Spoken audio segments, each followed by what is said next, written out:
Very good evening to all of you. Thanks for joining us here on the Sunday edition of the Urban Debate. I am Afrida Rahman Ali. Well, the latest update on the front of Afghanistan is that 400 people have been evacuated today by India, including 329 Indian nationals, also including 2 Afghan lawmakers. Now, this this mission was accomplished with the help of friendly nations like Qatar, Tajikistan, the United States and other friendly countries. The other big update today is, of course, that Taliban group's co-founder Mullah Baradar has arrived in Kabul for talks with other leaders.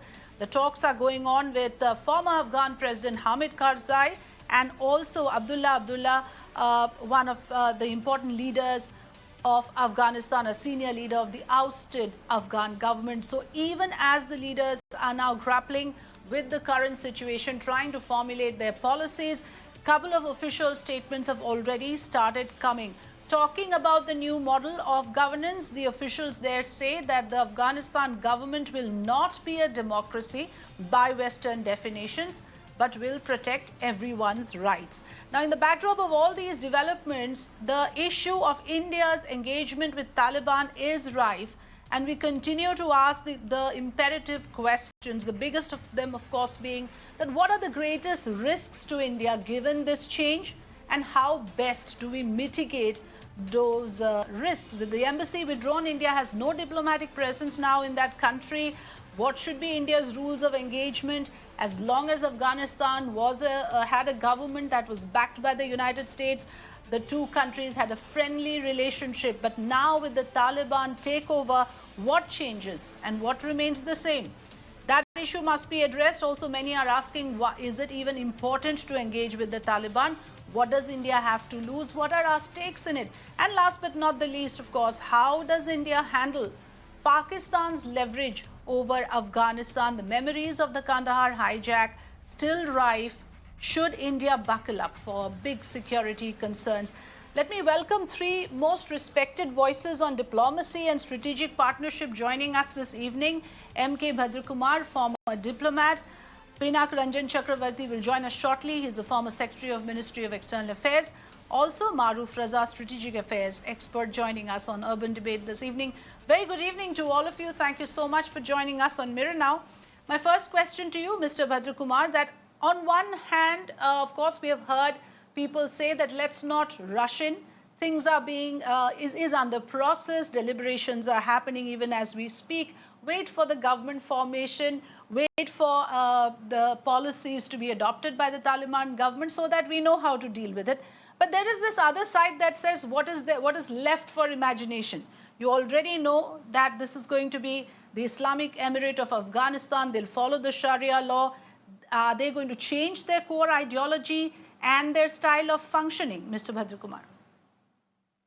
Well, I must also mention here an update here, which is this, that it seems to me, I've heard that the government is sending back some people from here to Kabul. Not strictly speaking in terms of reopening the embassy, but the Indian officials would be now located at Kabul airport. I think this is very comforting news, so that, the logistics can be worked out efficiently. The security of the Indians can be handled well. Okay. And now coming to the general situation, I hope actually that this will lead to an early reopening of the embassy. That's the point I was wanting to make.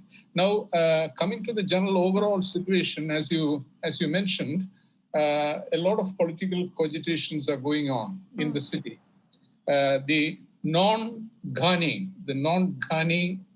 Afghan, non-Ghani, non-Taliban, the wide range of political opposition in Afghanistan, especially including the prominent figures of the erstwhile Northern Alliance and the Mujahideen leaders. They are all in touch with each other. There's a lot of discussions are going on.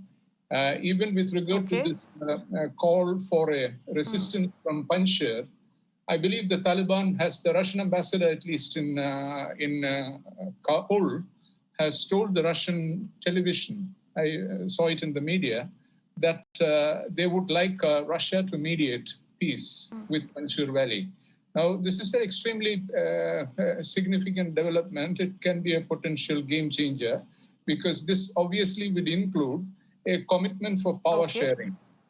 Now, to include the Panjshir people, politicians, senior politicians, and some of the very mature and experienced people, Yunus Kanuni and others, if they are included, I think it would be a fairly stable government, you know.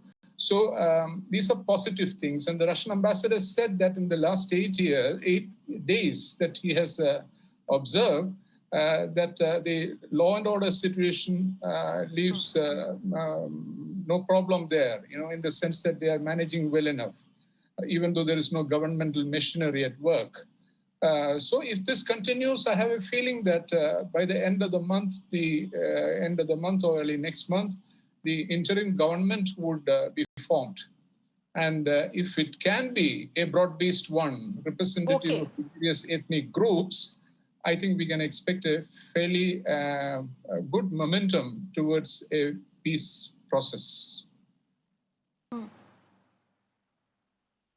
Right. So, you know, that's an optimistic note, Mr. Bhadrakumar. In fact, what you just said, probably not many know this, that what you mentioned about how officials might actually return to Afghanistan to facilitate better dialogue with the Taliban. That is something M.K. Bhadrakumar is sharing with us today. But I want to come to you, Maruf, on this issue that, you know, these are developments happening. And of course, not everything is negative at this point as it is presented. Of course, we know the dark side of the Taliban. We have bitter experience in the past with Pakistan leveraging them to their advantage. But it's doesn't necessarily, you know, have to be a situation of history repeating itself, does it, Maruf? Yeah, I am beginning to come around to the view that we need to shed some of the baggage of the past. Ambassador Bhadrakumar has brought out some interesting dimensions. In fact, even before the Taliban came into power, while we knew for a fact that the Taliban was created by the Pakistani military, and on all these years, they were supported by the Pakistani military. The way they rolled into the cities of Afghanistan was clearly a military operation. Militants cannot be that militarily efficient and clinical in the way they achieved their objectives. But even then, there were dissenters within the Taliban leadership who did not quite engage with Islamabad under the kind of pressure rules that Islamabad had applied in the past. There are Taliban's leaders who have spent time in Pakistan's prisons, either for a sham or otherwise, but they don't have exactly very happy memories now of how things were with Pakistan as in the past. The second is that they've realized that there are other players who wish to engage with them other than Pakistan. You know, when they took over power in 96-2001 period, they essentially had 3 countries backing them other than Pakistan: Saudi Arabia, Tajikistan, and the Emirates. But now there are others who are open to engaging with them in a limited way.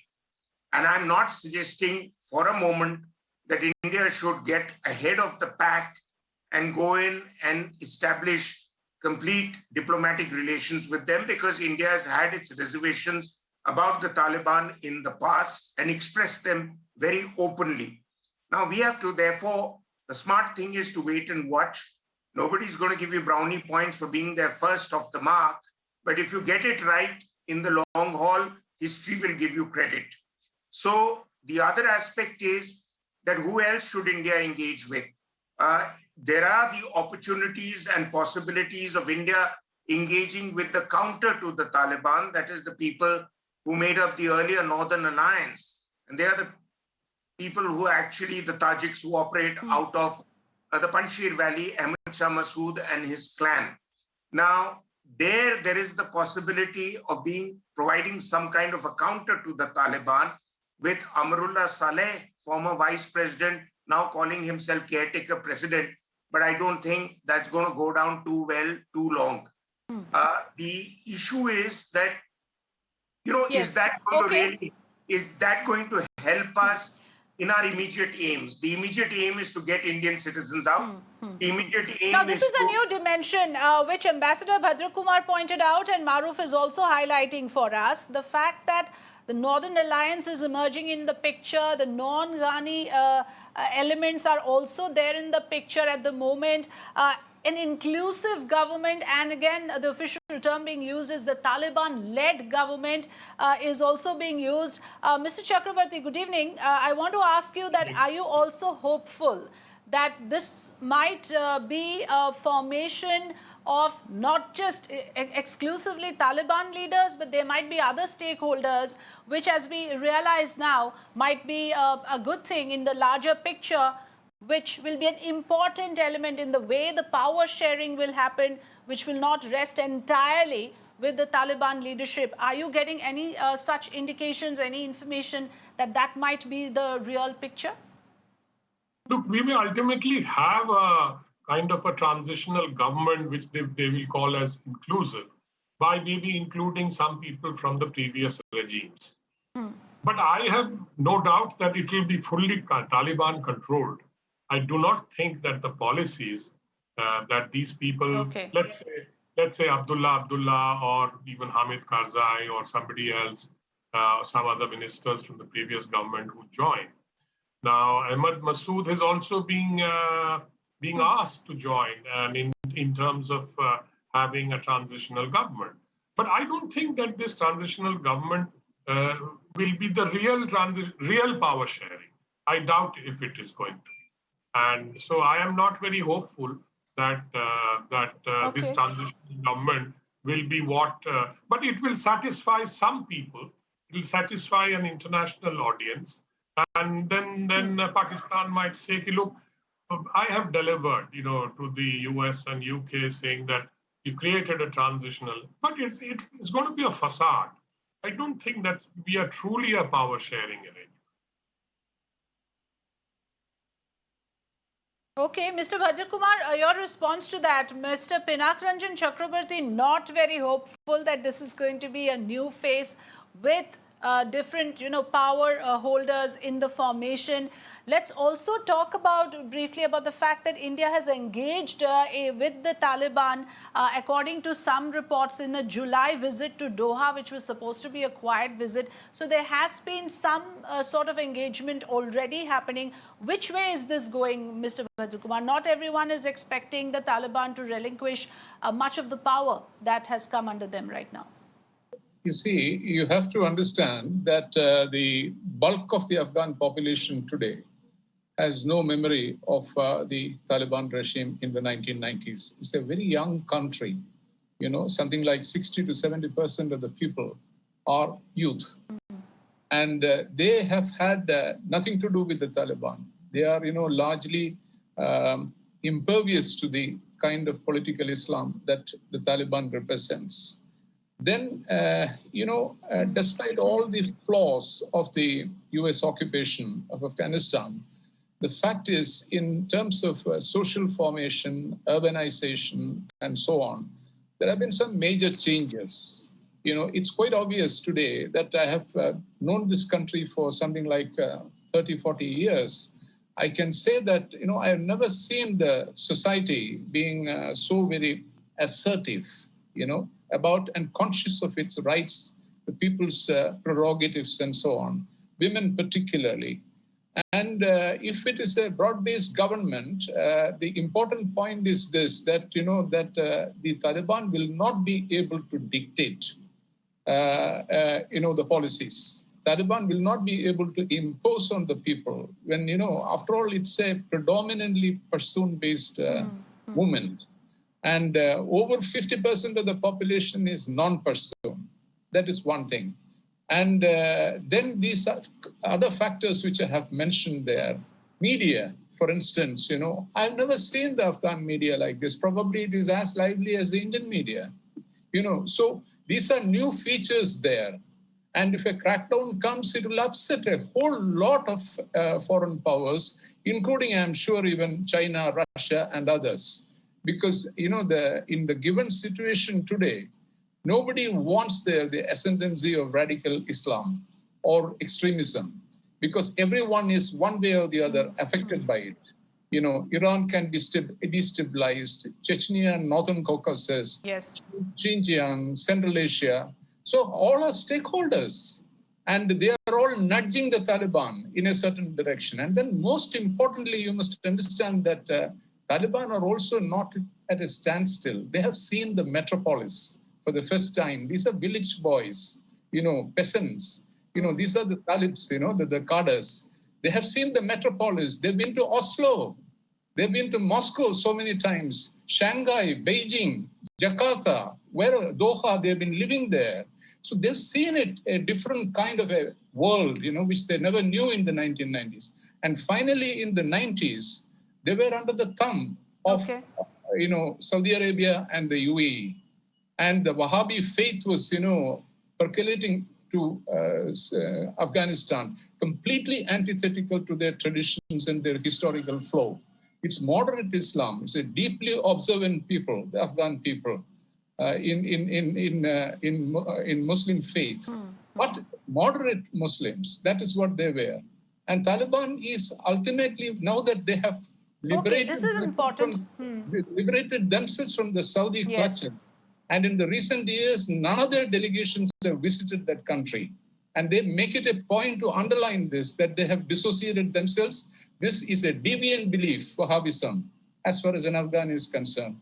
It's a very major statement for Taliban ideologues to make. Absolutely. And if the people continue to resist, if this resistance is sustained, if the Afghan people do not accept the leadership of Taliban for, if they sustain this, can they really continue with their form of, like they keep insisting, it's going to be their version of the Sharia law, Maruf?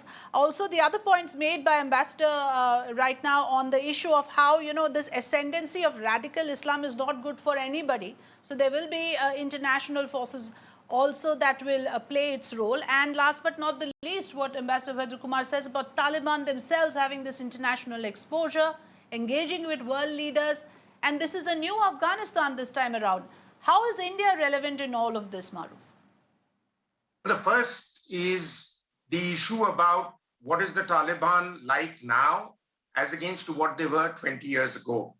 I think Ambassador Bhadrakumar has made some important points, but please understand that there are radical clerics all over the world, particularly the Arab world, who continue to see within their own societies, very highly developed cities, but they remain radicals. So it's not going to go away from their, from within them that easily. The second thing is that you can be an extremely sort of rigid follower of some of the Salafi tenets and what the Wahhabis preach, but you can continue to be appearing relatively more modern in your conversations with the international community because of your exposure. So, and the Taliban has large part of their families in Pakistan. Pakistan, as we know, over a period of time, has become very greatly influenced by this dimension. And we're not talking of the whiskey drinking generals. We are talking of the people the Taliban would generally engage with. And they are still pretty rigid in their beliefs. Having said that, I do not think that the Taliban is going to go over the top trying to enforce their diktat, at least in the near future. Eventually they will, and that's the reason why a lot of Afghans, while Ambassador Bhadrakumar argued that Afghan population is young, but why are young people wanting to run away? They're wanting to run away because they have inherited this information from their family that there's no freedom, there's no sport, there's no music, there's no culture, women are not going to be allowed to work. All that is something the Taliban would have to work very hard to disprove, because while their leadership might have been exposed, the guy on the street walking around with Kalashnikovs is not exactly aware where Western power centers and capitals are. They don't even know where the UN is, for example. So, you're dealing with various kinds of people. And as somebody was saying, in a phone-in interview, one of the people who had arrived in India today, that, it's one thing they may make promises, but the guy walking around the streets and stopping you from boarding a plane at the airport, he is not probably conversant with what the leadership is saying. If he's been told, don't let anybody go past without an Indian passport, for example, on an Indian flight, even an Afghan waving an Indian visa would be probably told, get away or I'll shoot you dead. So we are in a transition phase. That's one. The second thing is I wish to put on record my personal appreciation for what it's worth, for what the government of India is doing to get the people out of there. The Ministry of External Affairs, fantastic efforts to get whoever they can out of there. Yes. And the IAF pilots and the Air Yes, India but Maruf, pilots. that is just the first step, isn't it? That is just the first step, and the real challenge only begins now. The evacuation, of course, one must say that it has resumed efficiently. 400 people have landed back in the country. Mr. Chakrabarti, last word to you on how the government of India should deal going forward with these new elements that we just discussed, that, it may not be an all-out Taliban leadership. It might be more inclusive than that. But what should be India's policy? How should we now assess the security concerns given the Taliban takeover? Well, firstly, the evacuation which is going on, and clearly it is happening with some cooperation from the Taliban. Let's not discount that. The other thing is that I'm not discounting the fact that they can come up with a transitional government which can be inclusive, etc. But we'll have to see how far reformed they are. If they claim to be such a reformed organization, Taliban 2.0, etc. That narrative is going on. I mean, if you see what the UK CDS has been saying, it is quite clear that he's promoting that narrative, and he's trying to help, in fact, Pakistan to form this transitional government. The Pakistani FM is probably sitting in Kabul right now trying to do that. So we will have to wait and see. For us, the one and only issue that we have to look at is that this jihadi terrorism should not again be implanted onto the soil of Afghanistan, and Pakistan starts exploiting it to again do what it did when the Taliban was in power last time. You will remember the hijack of thing. So we'll have to see how far the Taliban now bows to demands of the Pakistanis to help them to foment terrorism against India. So what essentially you're saying, Mr. Chakrabarti, is that the moves that our neighboring nations are making, whether it's Pakistan or China or Russia for that matter, will also be factored in when it comes to India deciding its policy. Of course, the next few days will be interesting to watch out for. We'll also have to see what is the policy that the Taliban adopts, what is the nature and contour of the government that is formed there in Kabul. The focus, of course, has shifted from Doha to Kabul now, with all major leaders congregating there today. We leave it at that. Thank you so much for joining us, M.K. Bhadrakumar, Pinak Ranjan Chakrabarti and Maruf, for giving us your time.